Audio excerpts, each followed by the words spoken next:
Артефакты неаспрэчныя, а таму дакладныя прыкметы свайго часу. І разам з тым таямнічыя, бо служаць для нас своеасаблівым пропускам у свет мінулага. Нават самая нязначная, на першы погляд, знаходка можа ўтойваць у сабе неацэнную гістарычную інфармацыю. Знойдзем захаванае, убачым утоенае і вызначым галоўнае. З вамі Алена Даміева. Прайсці міма і не зацікавіцца артэфактам, пра які сёння пойдзе гаворка, было немагчыма. Выставачны экспанат вабіў не толькі сваёй гісторыяй, але і запрашаў да роздуму. І чым больш мы ў яго углядаліся, тым глыбей зазіралі ў саміх сябе. Прыгледзьцеся уважлівей і вы. Абраз «Ісус Христос з прыладамі катавання». 18 стагоддзе. Напісаны на палатне алейнымі фарбамі. Сюжэт алегарычны, хутчэй за ўсё адлюстроўвае ўплыў барока. Шырыня артефакта 57 сантыметраў, вышыня 49 сантыметраў. Праца не падпісана. Артефакт прадстаўлены ў Нацыянальным гістарычным музеі. Нашы продкі добра разумелі мову абразоў. Сучаснаму чалавеку, асабліва таму, хто нядаўна прыйшоў да веры, дасягнуць невербальных зносін, зразумець задуму і светапогляд іканапісца нялёгка. Наш артефакт прыцягнуў увагу ўсёй творчай групы з першых імгненняў. І не толькі сваім незвычайным сюжэтам, немаўля з прыладамі катавання. Святы малюнак міжволі спарадзіў шэраг пытанняў. Пачнём з відавочных: даты стварэння і аўтарства абраза. Гэта адзін, дарэчы, з даволі старых помнікаў іканапісу, які захоўваюцца ў калекцыі Нацыянальнага гістарычнага музея. Адзін з даволі ранніх, які патрапіў у музейныя зборы. Патрапіў ён з расфарміраванага музея Луцкевічаў, які знаходзіўся ў Вільні. І калі той музей быў расфарміраваны, большасць, канешне, прадметаў апынулася ў розных установах менавіта Літвы. На Беларусь мала што патрапіла, хаця, канешне, музей Луцкевічаў, у значнай ступені, і прадметы, які там захоўваліся, яны, канешне, звязаны з нашымі землямі, і гэта, канешне, артефакты беларускай культуры. Адкуль ён патрапіў у музей Луцкевічаў, пакуль што высветліць не атрымалася. Вось не атрымалася ўстанавіць паходжанне гэтага помніка дакладна. Такім чынам, пытанняў застаецца шмат, і яны пакуль што без адказаў.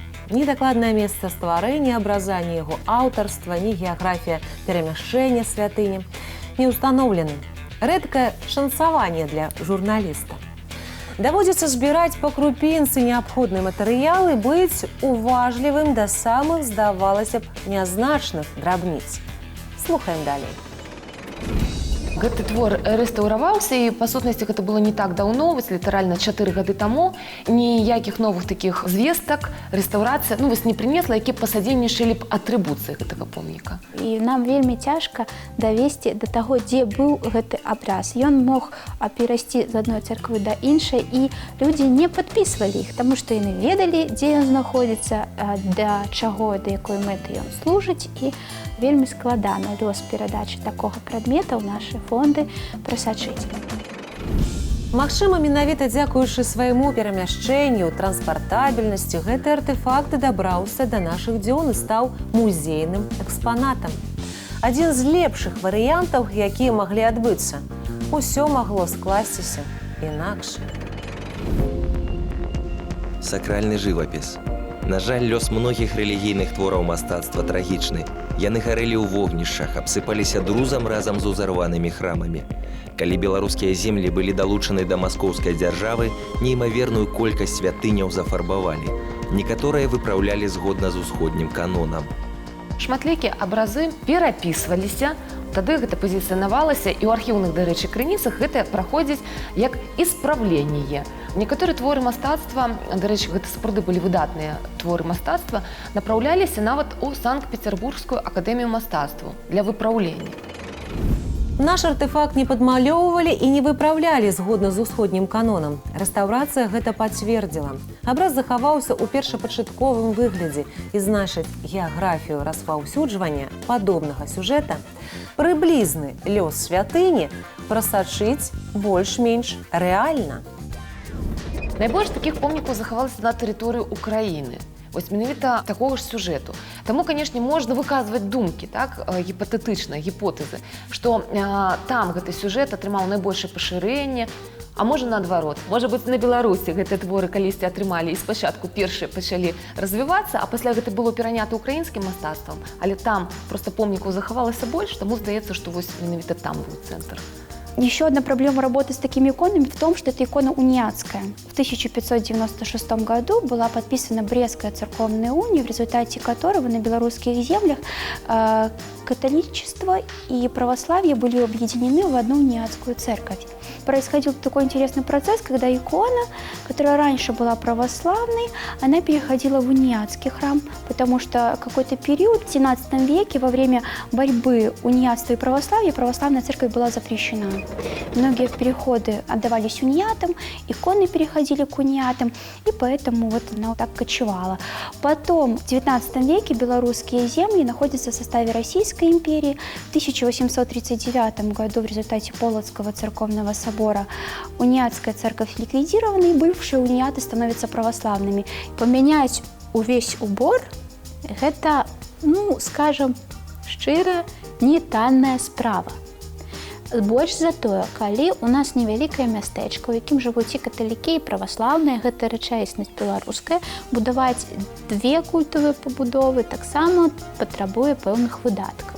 І людзі абсалютна спакойна могуць хадзіць у адну царкву ці ў адзін касцёл і ладзіць там свае набажэнствы і звяртацца да сваіх нябесных заступнікаў. Гэта вельмі істотная рыса тэрыторыі Беларусі, якая укладаецца цалкам у нашу цярпімасць да разумення Бога іншымі людзьмі. Глядзіце далей. Што хацеў перадаць мастак, ствараючы пэўны біблейскі сюжэт? Ці меў аўтар спецыяльную адукацыю? Якія падзеі і догмы захоўвае наш артефакт?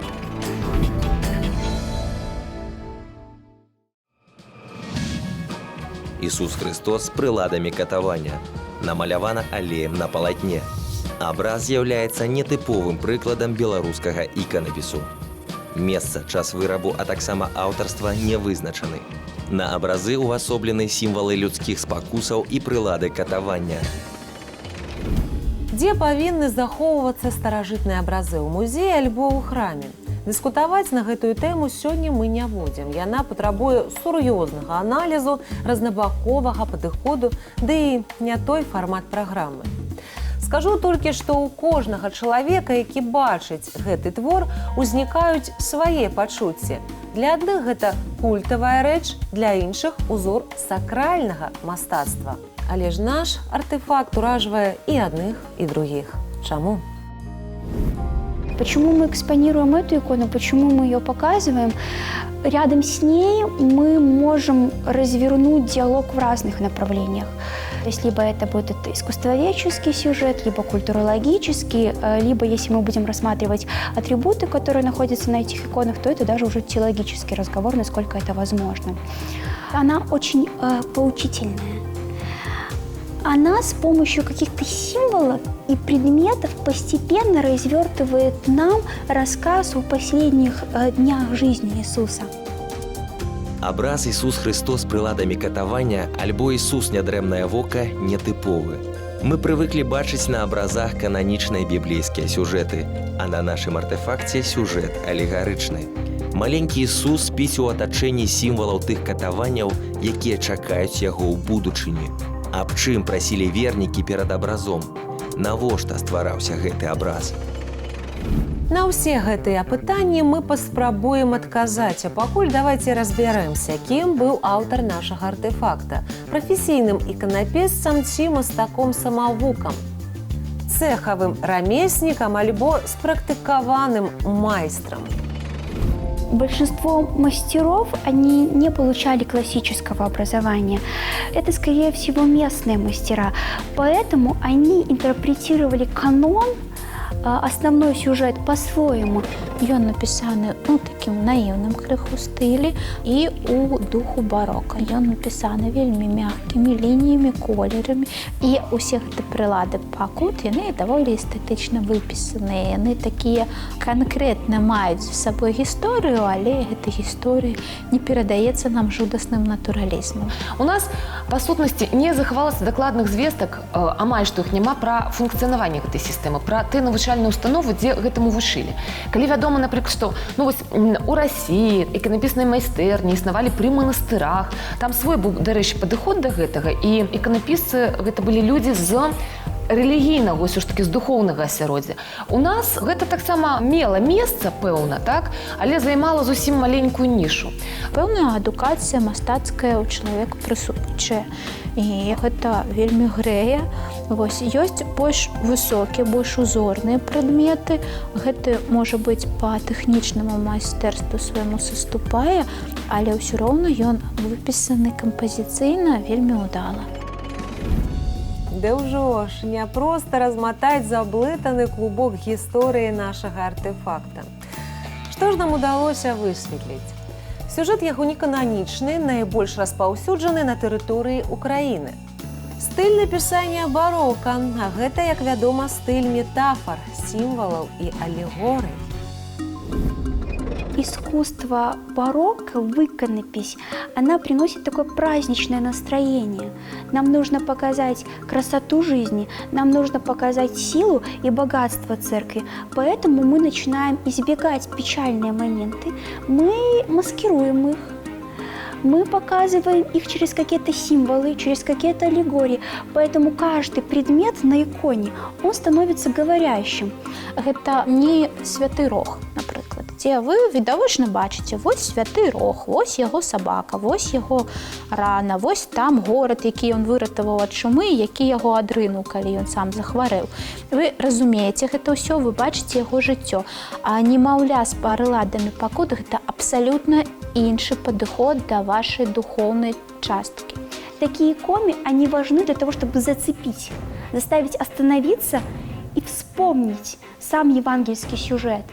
Очень хорошо смотреть на такие иконы в пятницу перед Пасхой, для того, чтобы понимать ту цену, которую заплатил Христос, и понимать, что в пасхальной радости есть еще и очень большая доля сожаления и очень большая доля покаяния. Першие стагоддзі хрысціянская царква не ведала, спраўляць ражство як свята ці не, таму што ўсе ведалі, навошта гэтае дзіця прыйшло ў свет. Яно будзе ўкрыжована, яно загіне праз цяжкія пакуты за нашы грахі. І мы, гледзячы на гэты абраз, таксама звяртаемся да сябе ўнутры. Яшчэ раз уважліва паглядзім на наш артефакт, на знакі, якія на ім намаляваныя. Кветкі. Здагадаліся, што яны ўвасабляюць маленне Хрыста ў Гефсіманскім садзе. А дело в том, что Христос – это не только Бог, но еще и человек. И ничто человеческое ему не чуждо. Поэтому в последние дни жизни Иисуса терзали сомнения, и Он несколько раз обращался к Отцу с молитвой.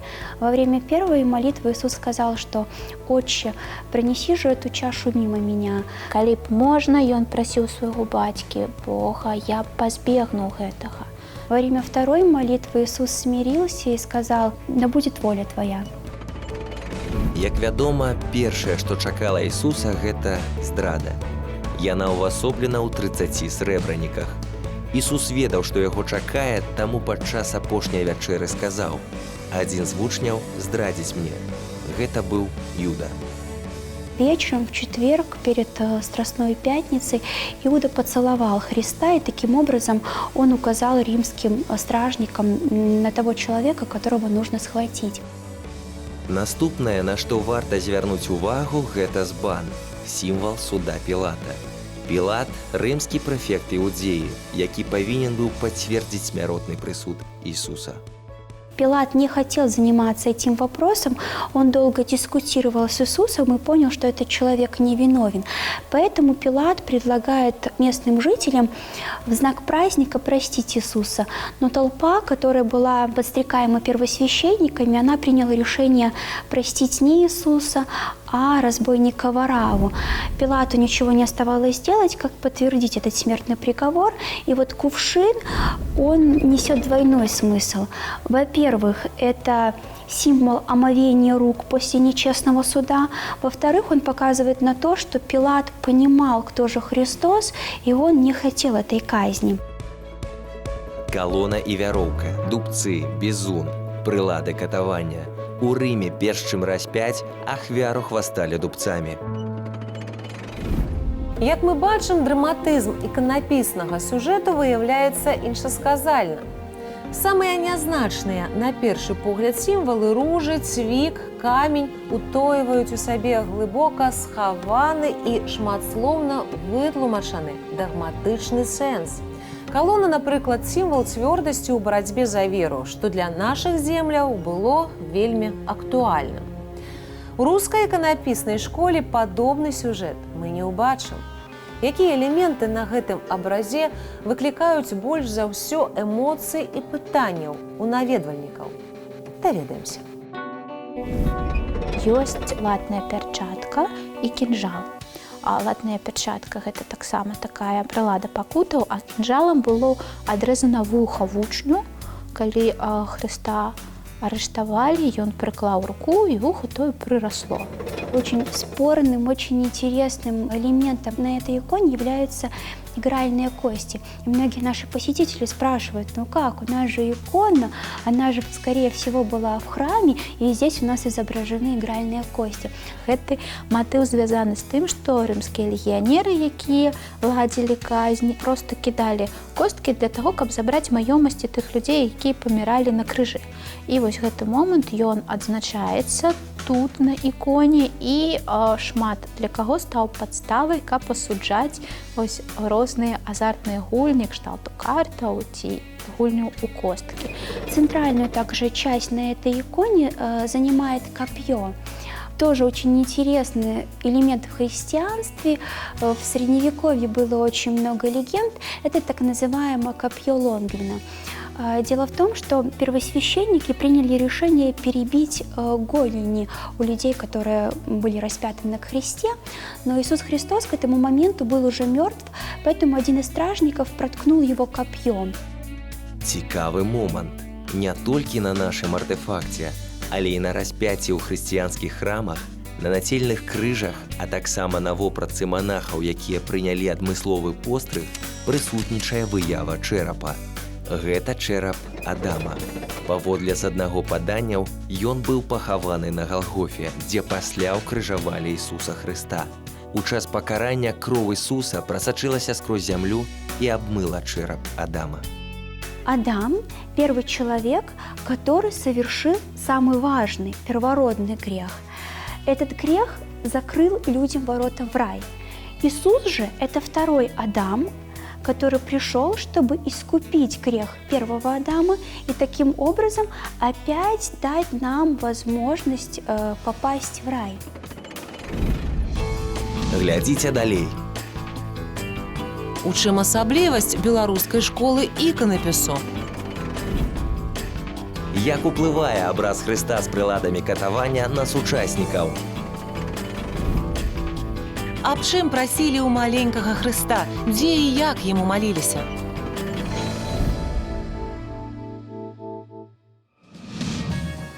Абраз Ісус Христос з прыладамі катавання. 18 стагоддзе. На артэфакце адлюстравана аснова хрысціянства – выратаванне праз пакутніцкую смерць на крыжы. Экспанат прадстаўлены ў Нацыянальным гістарычным музеі.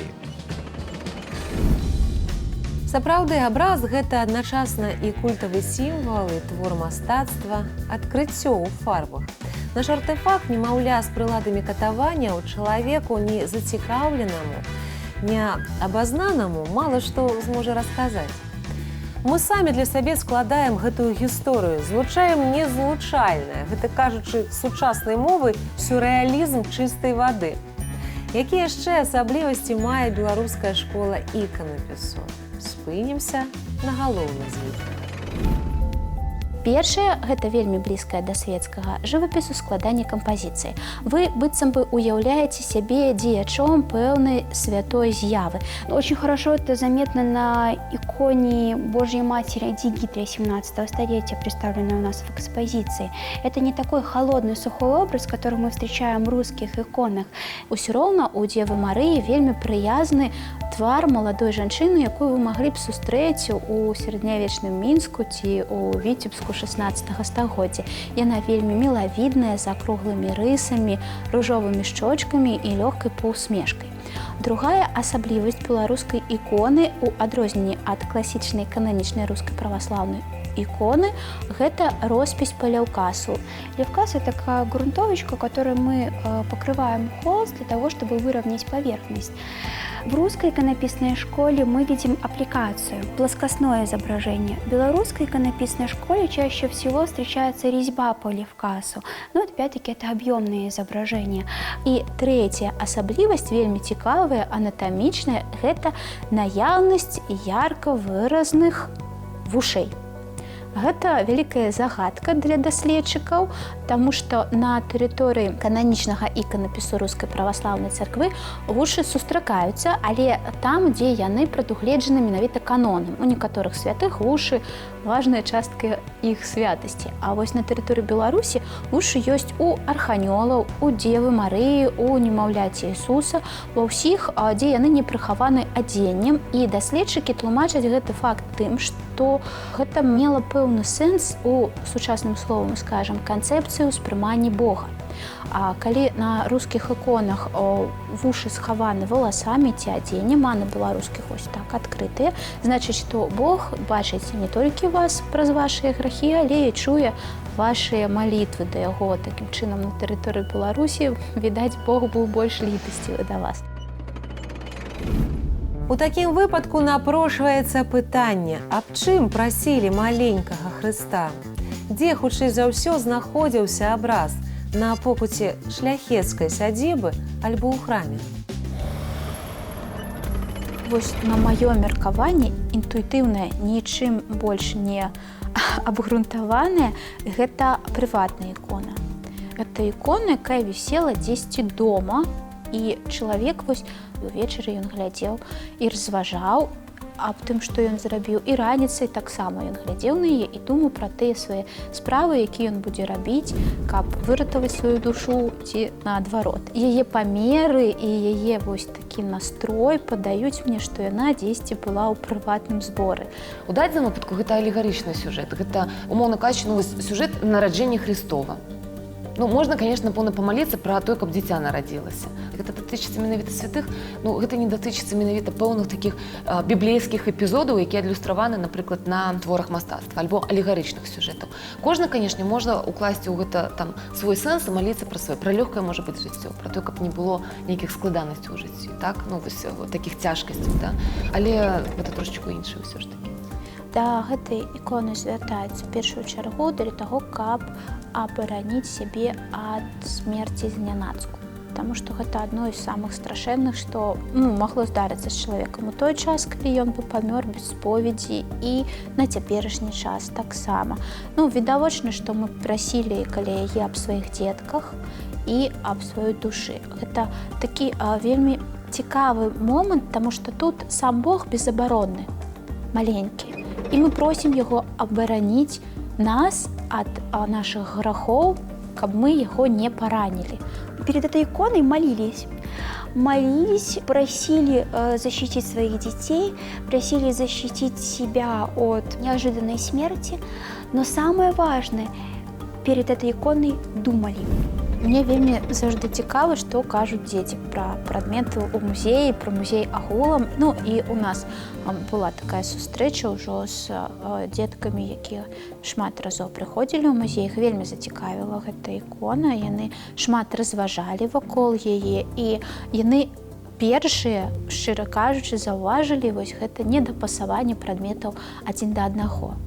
І іх шчырае жаданне абараніць вось гэта дзіця, яно мяне вельмі кранула, таму што значыць, што майстар 300 ці 400 гадоў таму зразумеў, якім чынам можна крануць людзей, які прыйдуць глядзець на гэту ікону ці ў царкву, ці ў музей. І яго задача на 100% была выканана, калі ты чуеш вось такія рэчы ад дзяцей, якія выраслі ў 21 стагоддзі на гаджетах, выраслі на вялікай камунікацыі, на вялікім шэрагу візуальных образаў. Яны ўсё роўна пранікнёныя і адчуваеш, што яны аб нечым сваім разважаюць. І атрымоўваецца так, што хаця гэтая ікона зараз у музеі, яна ўсё ж такі працуе з чалавечай душой не толькі ў адукацыйным плане. З якімі думкамі і памкненнямі мы б не прыйшлі ў нацыянальны гістарычны музей, перад абразом, намоленым шматлікімі пакаленнямі нашых продкаў, мы міжволі спыняемся ў роздуме. Знойдзем захаванае, убачым утоенае, вызначым галоўнае. З вамі была Алена Даміева і «Артефакты».